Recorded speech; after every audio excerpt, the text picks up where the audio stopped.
시청자 여러분 안녕하십니까? 4월 27일 목요일 JCN 모닝뉴스입니다.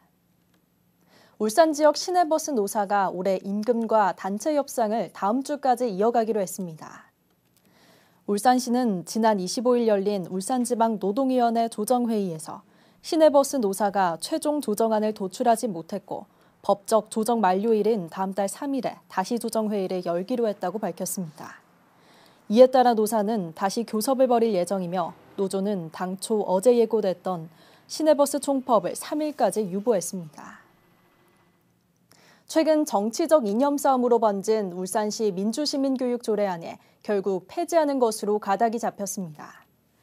울산시의회 행정자치위원회는 어제 정해와 속개를 거듭한 끝에 이성용 시의원이 대표 발의한 민주시민교육 조례안 폐지 조례안을 원안 가결했습니다. 김종섭 행정자치위원장은 평생교육진흥법과 조례에서 관련 교육이 진행 중이라며 유사중복으로 인한 시민 혼란을 막기 위해 폐지가 타당한 것으로 판단된다고 밝혔습니다.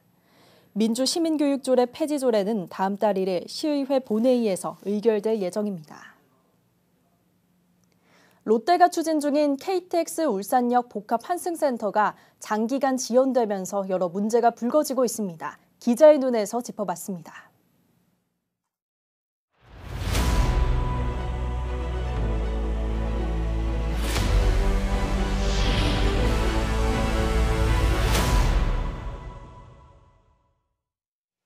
네, 롯데가 추진하고 있는 KTX 울산역 복합 환승센터가 이게 언제적 얘기인데 지금까지 질질 끌어오면서 역세권 개발도 더디고 시민들의 불만도 커지고 그런 상태입니다. 김영환 부장하고 왜 이러는지 자세히 물어보겠습니다. 김영환 부장, 네. 복합 환승센터 지금 몇 년째 이러고 있습니까? 네, KTX 울산역 복합 환승센터 사업이 지정된 게 2010년이고요. 출자법인인 롯데 울산개발이 설립된 때가 2016년입니다. 예. 지금 2023년이니까 7년째 완공을 못하고 있습니다. 7년째. 일단 시작은 했다는 얘기인데 그러면 지금 공정률이 얼마나 돼요?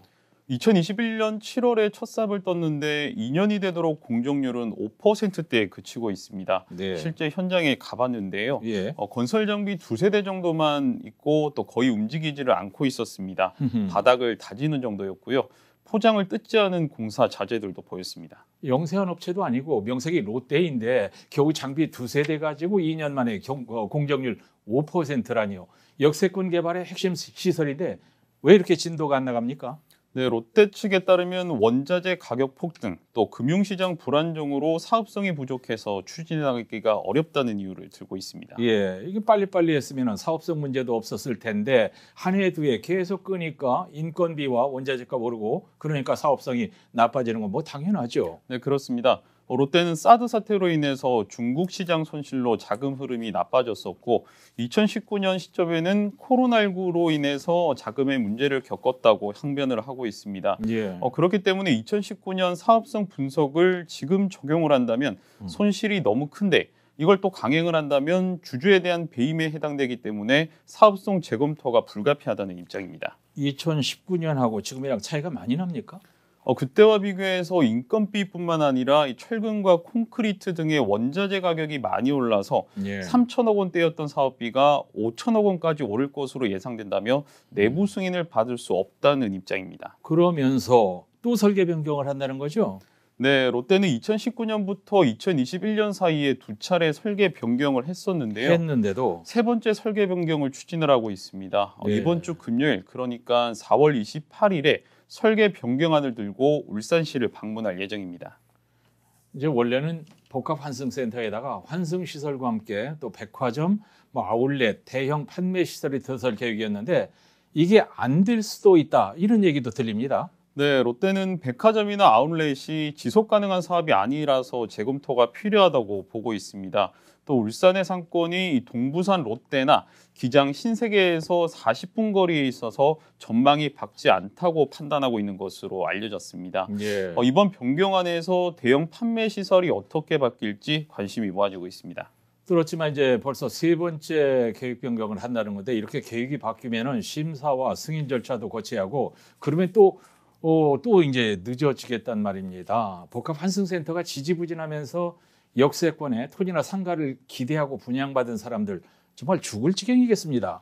네, 복합환승센터를 보고 들어온 역세권 토지와 상가 분양자들은 장기간 손실을 보고 있다고 하소연하고 있습니다. 예. 그러면서 이 당시에 복합환승센터를 이용해서 홍보를 하고 또 용지를 분양한 울산 도시공사를 상대로 법적 대응도 검토하겠다는 입장입니다. 그 역세권에다가 스카이워크로 인한 그 역세권에 말이죠. 스카이워크로 인한 피해 사례도 있다. 이건 무슨 얘기예요? 네, 이게 뭐냐면은 이 당시 지구 단위 계획에 나와 있는 정식 명칭은 공중보행로입니다. 건물에서 건물로 걸어 다닐 수 있는 길이 설치된다는 것인데요. KTX 울산역에서 복합환승센터 역세권에 있는 이 건물 몇 채와 또 상가 오피스텔의 높이에 따라서 2층 또는 3층에 스카이워크를 설치한다는 그런 계획입니다. 예. 실제 지금 완공된 이 신한 디아체나 위너스 플라자 또 월드 메르디앙 등 상가 오피스텔 건물 내부에는 스카이워크 보행로가 설치가 되어 있습니다. 벌써 돼 있어요? 네. 아이고, 복합환승센터가 들어서 앉고 있으니까 이런 것들이 참 엄청 많이 돈 많이 들였을 텐데 무용지물이다 이런 얘기죠. 네, 복합환승센터가 완공되지 않고 있으니까 다른 건물들이 착공을 미루고 있습니다. 이 때문에 중간중간 스카이워크가 이어져야 하는 건물들이 없는 상태인 거죠. 예. 그런데 더 큰 문제는 이 스카이워크 때문에 상가를 비싸게 분양받은 사람들도 있다는 겁니다.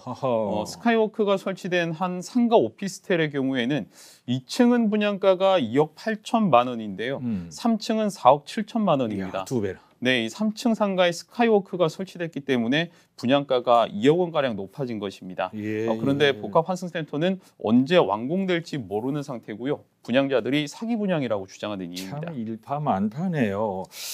자, 이렇게 말이죠. 문제는 다들 이런 식으로 손해를 보고 있는데 롯데는 오히려 이득을 봤다. 이런 얘기도 들립니다. 네, 롯데는 11,000평의 땅을 660억 원에 매입을 했습니다. 평당 600만 원에 매입한 셈이죠. 그런데 당시에 일시금으로 매입을 해서 100억 원을 할인받아 550억 원에 사들인 것으로 알려졌습니다. 예, 예. 복합환승센터가 역세권 1지구 부지인데요. 지금 2지구 부지가 평당 2,800만 원 정도 한다고 합니다. 최소 200%에서 400%까지 땅값이 상승한 것으로 예상됩니다. 당초에 복합환승센터 총사업비가 2,800억 원 정도였는데 예. 롯데는 사실상 가만히 앉아서 공사비를 번 셈입니다. 롯데가 땅 장사를 하고 있다는 지적이 나오는 이유입니다.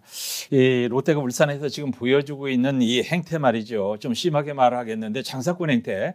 뭐 욕이 나올 정도인데 정치권에서도 이 문제를 심각하게 보고 있죠, 지금.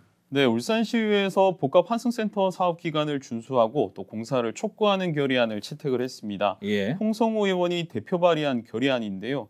홍 의원은 이 롯데와의 간담회에서 롯데가 계속해서 사업을 지연시킬 경우에는 시의회 차원에서 청문회를 실시하겠다는 입장을 밝혔습니다. 예. 또 울주군이 지역구인 서범수 국회의원도 롯데 측에 10월에 있을 국가발전회의에서 증인으로 채택하는 것을 검토하겠다는 강경한 입장을 밝히기도 했습니다. 자, 중요한 건 울산시의 입장은 뭡니까? 네, 롯데로부터 사업권을 환수할 경우에 과연 공사를 하겠다는 업체가 있을지 또 더 사업이 지체될 수도 있기 때문에 예. 일단 울산시의 경우에는 롯데의 사업 변경안을 한번 받아보겠다는 입장입니다. 일단 받아보고 얘기하겠다. 예. 복합환승센터는 KTX 울산 역세권 개발에 상당히 중요한 시설입니다. 그래서 빨리 완공이 돼야만 복합 특화단지나 도심융합 특구 이런 것도 탄력을 받게 됩니다. 이 롯데가 장사꾼 심보 버리고 이번 한 번이라도 울산에서 진정성을 좀 보여줘야 됩니다. 김환 부장 잘 들었습니다. 울산의 인구가 88개월 연속 감소세를 이어갔습니다. 통계청의 3월 국내 인구 이동 통계 자료에 따르면 울산의 전입자는 9,543명, 전출자는 1,449명으로 전출자가 906명이 많았습니다. 인구 1,000명당 전입자 수에서 전출자 수를 뺀 순이동자 수를 의미하는 순이동률은 마이너스 1%로 나타났습니다. 또 2월 울산의 출생아 수는 436명으로 1월 519명에 비해 83명 감소했습니다. 울산의 올해 1분기 땅값이 3년 3개월 만에 하락했습니다. 국토교통부 등에 따르면 올해 1분기 울산의 땅값은 0.1% 하락해 지난 2019년 4분기 이후 3년 3개월 만에 하락세로 돌아섰으며 특히 주거와 상업지역에서의 하락이 두드러졌습니다. 이간 울산의 토지 거래량도 크게 감소해 최근 5년간 1분기 평균 거래량의 41.7%에 그쳤습니다. 울산 지역 개별 주택 가격이 지난해보다 4.2% 하락한 것으로 나타났습니다. 울산시는 올해 1월 1일 기준 개별 주택 가격을 오는 28일에 결정 공시하고 5월 30일까지 이의 신청을 받는다고 밝혔습니다. 개별 주택 가격은 5개 구군 모두 하락한 것으로 나타났으며 동구가 5.21%로 하락폭이 가장 컸고 남구 4.6%, 북구 4.25%, 울주군 3.93%, 중구 3.52% 손에 보였습니다. 울산의 최고가 개별 주택은 남구 신정동 사택으로 62억 원, 최저가는 울주군 3동면 단독주택으로 69만 원이 공시됐습니다. 지난 민선 7기 때 울산과 경남이 지역 인재 채용을 강력화하자는 업무 협약을 체결했습니다. 그래서 해당 지역의 공공기관에서는 일정 비율 이상 해당 지역의 청년들을 의무적으로 채용하도록 하고 있는데요. 어제 울산대학교에서 울산 경남 혁신도시 공공기관 지역 인재 합동 설명회가 열렸는데 보완해야 할 점들도 지적되고 있습니다. 김나래 기자가 다녀왔습니다. 울산과 경남 혁신도시 공공기관이 참여한 합동 채용 설명회입니다. 학생들은 원하는 상담 부스에 찾아가 다양한 채용 정보에 대해 듣습니다. 2학년 올라와서 좀 막막했었는데 이 설명을 들으니까 어떻게 해서 인턴을 갈 수 있을지에 대한 정보를 들어서 좋은 것 같아요. 이번 채용 설명회엔 울산과 경남 혁신도시 공공기관 12곳이 참여했습니다. 설명회는 지역 인재들의 취업률을 높이고 공공기관에 대한 채용 기회를 확대하기 위해 마련됐습니다. 취업 준비를 하면서 저희 회사를 목표로 하고 있는 친구들에게 저희 회사가 어떤 프로세스를 통해서 채용을 하고 어떤 분야에 대해서 채용을 하는지 많은 정보 제공을 하기 위해서 이번 행사에 참여하게 되었습니다.